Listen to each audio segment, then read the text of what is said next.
মেধাবী বিলকিসের গল্প বিরুদ্ধ স্রোতে নিরন্তর সংগ্রাম চালিয়ে যাওয়ার গল্প।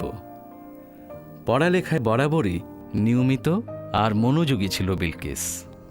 নিজে পড়ার পাশাপাশি সহপাঠীদেরও প্রায়ই ক্লাসের পড়া বুঝিয়ে দিত সে।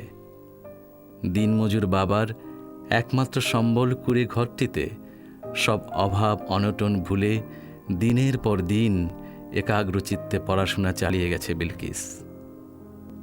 পড়াশোনার পাশাপাশি বাবা মার কাজেও সাহায্য করে গেছে সে।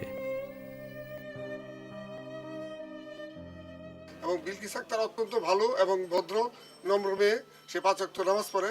তার পারিবারিক অবস্থা খুব খারাপ, অর্থাৎ তার আব্বা বলতে গেলে দিনমজুর এবং কোনো সময় না খাওয়া আসছে ক্লাসে, আবার কোনো দিন কিছু খাওয়া আসছে। জিপিএ 5 এর পেছনে অনেক কষ্ট বিদ্যমান। পায়ে হেঁটে প্রতিদিন আমি কলেজে যেতাম। মানে আমি যে কলেজে অধ্যয়নরত ছিলাম ও কলেজে আর কি আমাদের বাড়ি থেকে 4 মাইল দূরে।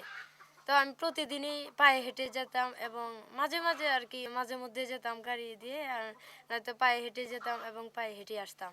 বাড়িতে যতই কষ্ট করি না কেন, কলেজে যাওয়ার পর আমার মন আনন্দ উৎফুল্লে ভরে উঠতো।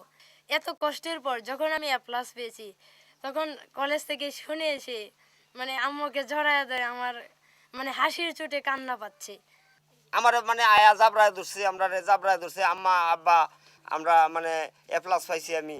তখন আমরা খুব আনন্দিত, কিন্তু এই সময়ে তার মা কাঁদছে আর বলছে যে আমার ভাগ্যে করছে না যে আমার মেয়েকে লেখাপড়া করানোর জন্য আমি এখন পয়সা কোথায় পাই বা আমার সংসার কি করে চলে। একমাত্র 5 মেয়ের মাধ্যমে এক মেয়ে বড় মেয়েই হইল ওই বিলকিস, দ্বিতীয় মেয়ে হইল আমার হুসনা, অথচ তৃতীয় মেয়ে হয়েছে ওই নাসিমা খাতুন। আর ছেলেরা খুব ছোট, সবার ছোট, এরা কোনো কামাই করতে পারে না।